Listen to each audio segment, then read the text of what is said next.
of Ariix. We know SlenderX, we know Accelerate's great, but Nutrifii is amazing. But it's important for you to know what are we doing when people take supplementation? What is this all about? This is really key to know. Supplementation is about health. It's not about disease. See, that's something that you need to understand, that consuming nutritional supplementation should just be simply a part of a healthy lifestyle, along with a healthy diet, exercise. We need to be taking high-quality nutritional supplements that provide what I call as cellular nutrition. But this is the absolute best way you and I can protect our health, or possibly regain our health if we've lost it. That's what this is really all about. But I have a concept, and it's called cellular nutrition. I write about it in my books, and I want you to know that I want all my patients and my children, everybody, on cellular nutrition. So how do I define cellular nutrition? I define it as supplementing all the essential nutrients at their optimal or advanced levels, or those levels that have been shown to provide a health benefit in our medical literature, not RDA levels. RDAs only is that level to protect us from acute deficiency diseases. We know, for example, that balance is the key. Now, what I mean by that is we understand that the problem is not a nutritional deficiency.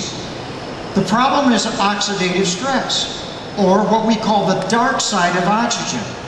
As we utilize oxygen to live, occasionally you can create a free radical that has an electrical charge and can damage the cell wall, vessel wall, fats, proteins, and even the DNA nucleus of the cell. In fact, the medical literature and scientific studies have shown us beyond any shadow of a doubt that oxidative stress is the root cause of over 100 of the chronic degenerative diseases you and I want to avoid. Now, those are diseases like heart disease, Alzheimer's, Parkinson's, arthritis, rheumatoid, and the list goes on and on. But what you have to learn is that you want to have enough antioxidants to neutralize the number of free radicals you produce so you don't have any oxidative stress. We're basically rusting inside. So the same process that turns a cut apple brown or rust metal is rusting us inside. But we are not defenseless against that process, because antioxidants can neutralize that free radical and render it harmless. But people come to me so often who have already lost their health. My patients who are already suffering from a chronic degenerative disease are actually making more free radicals than my healthy patients. If they have rheumatoid arthritis or MS or Crohn's disease, this inflammation creates tremendous oxidative stress. So I, as a nutritional physician, am always adding what I call enhancers to my cellular nutrition, which is provided by the optimals. But that's where I go into the wonderful Ariix Nutrifii product line and use products like BioPro-Q or Vanali, MOA, Magna-Cal-D, the list goes on and on, because balance is the key. So what are the benefits of consuming high-quality nutritional supplements as a lifestyle? Well, first of all, the medical literature shows it optimizes your body's natural immune system. Also, it optimizes your body's natural antioxidant defense system. We have a natural antioxidant defense system.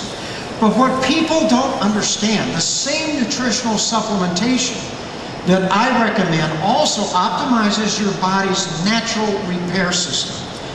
We as physicians forget about The greatest defense against all of these chronic diseases or regaining your health is, in fact, is our body's natural repair system.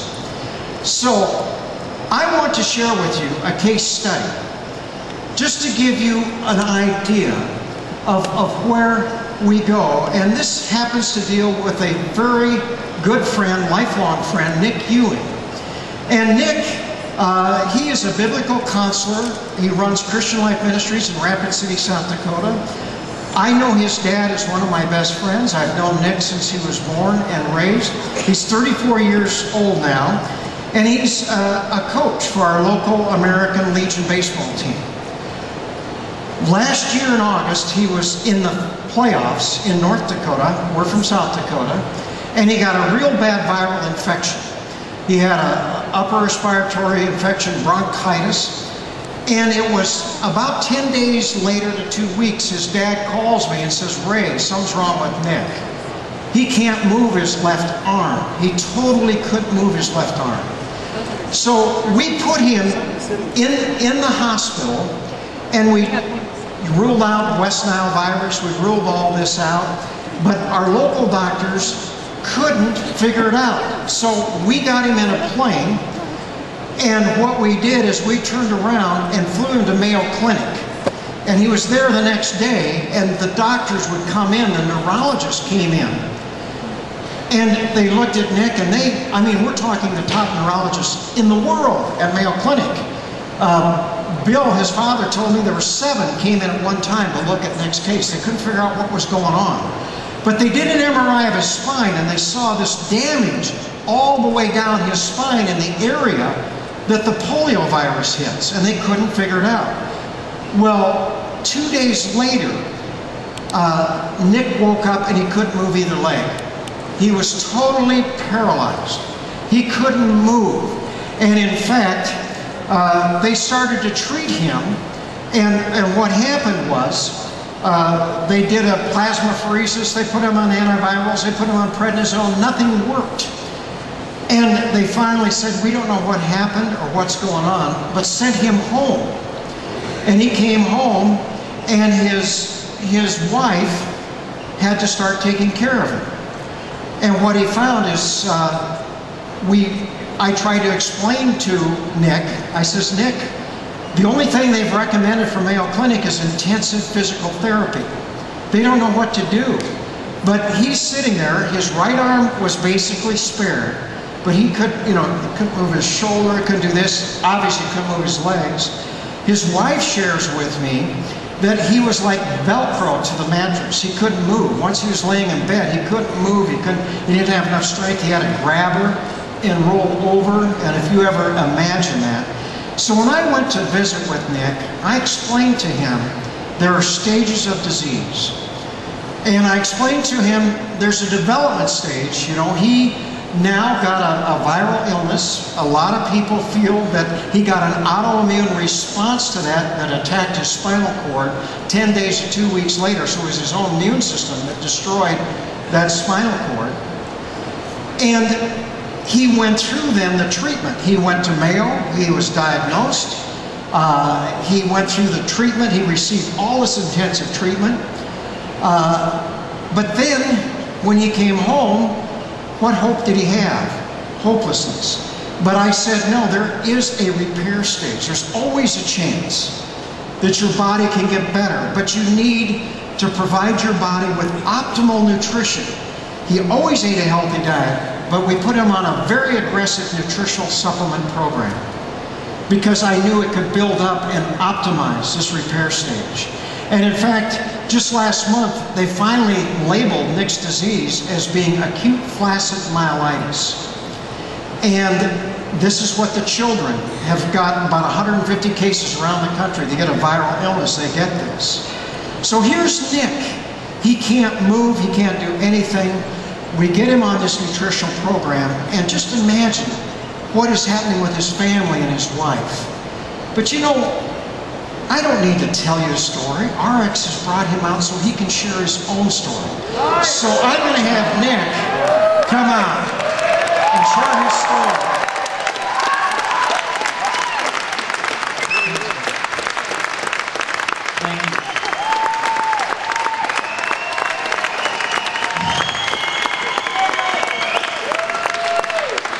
chair out just so nothing really embarrassing happens. So if I get tired, I'll be sitting down. Thank you so very much.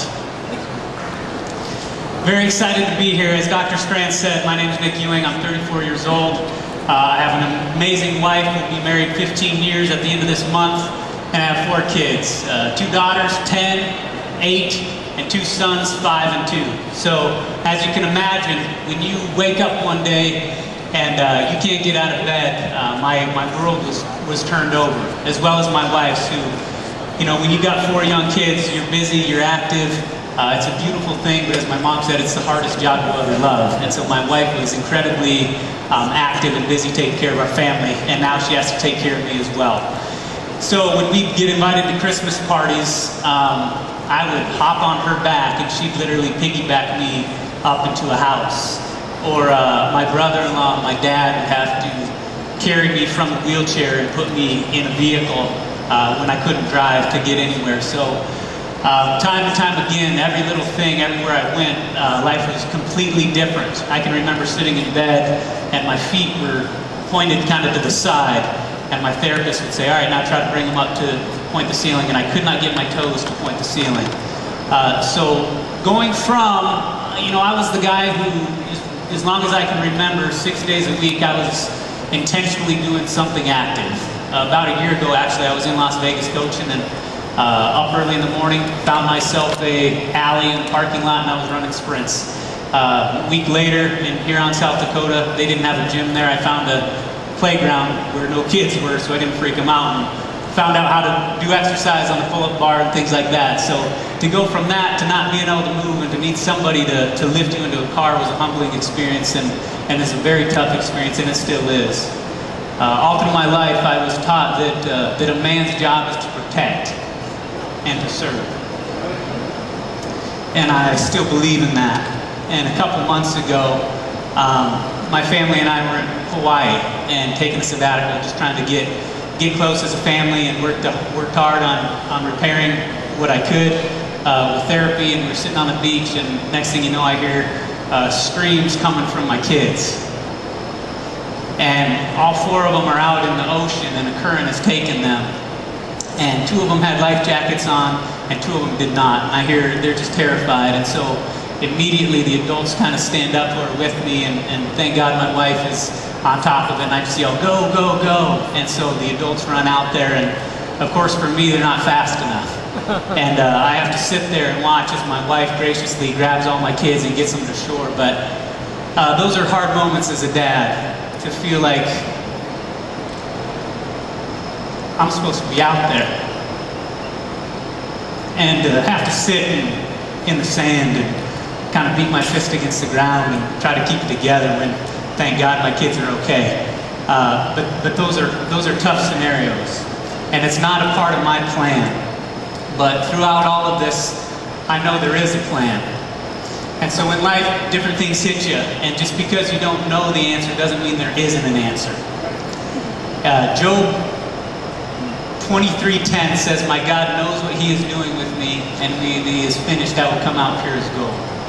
And I beg for the faith to continue to believe that even though this is hard, metals are refined in fire and in intense heat.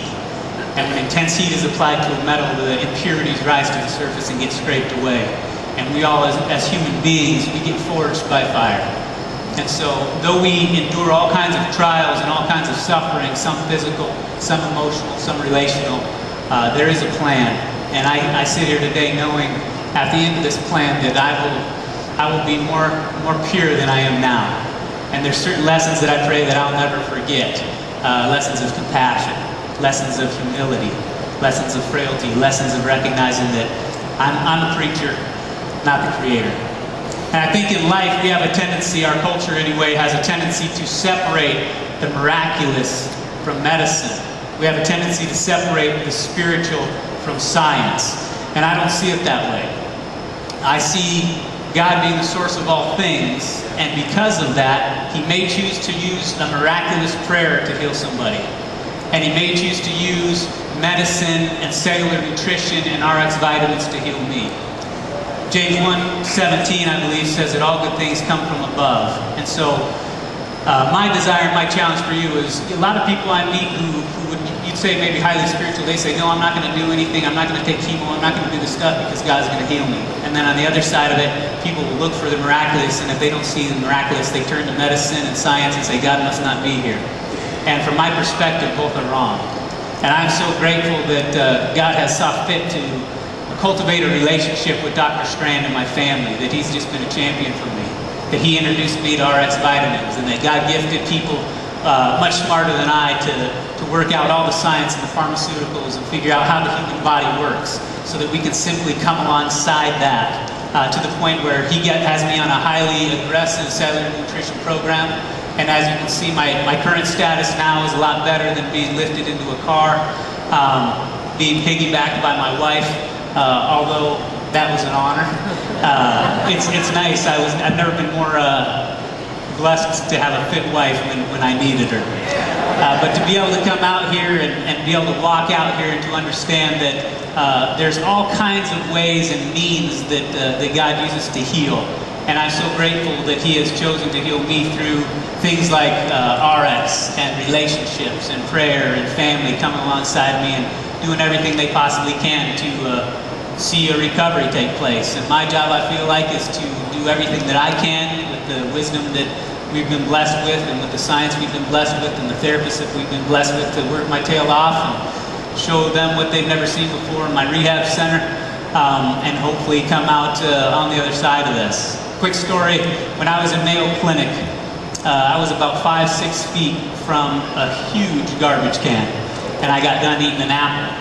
And so I went to throw this apple into the garbage can, and I threw it and it hit the wall 5 feet away, slid down the wall, and I said, give me that, to my dad, and he did it again, splattered the wall. I did this 4 times where apple was all over the wall, and I couldn't make it in the garbage can, so something was obviously wrong. This morning I had a tiny piece of paper and I had a very small garbage can. Threw that thing and I nailed it. So something's working. With that, I want to welcome Dr. Strand out on the stage, who's just been a hero in my life.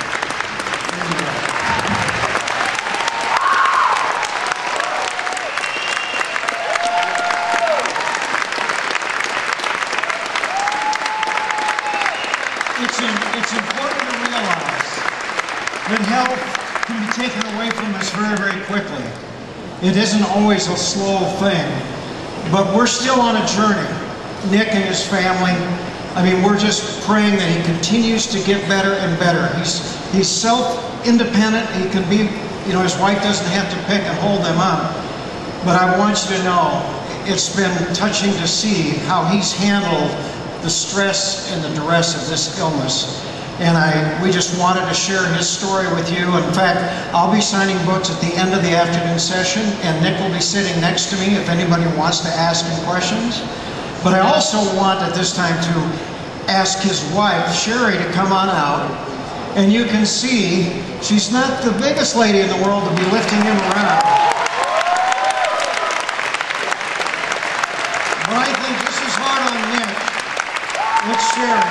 So thank you very much. Appreciate it.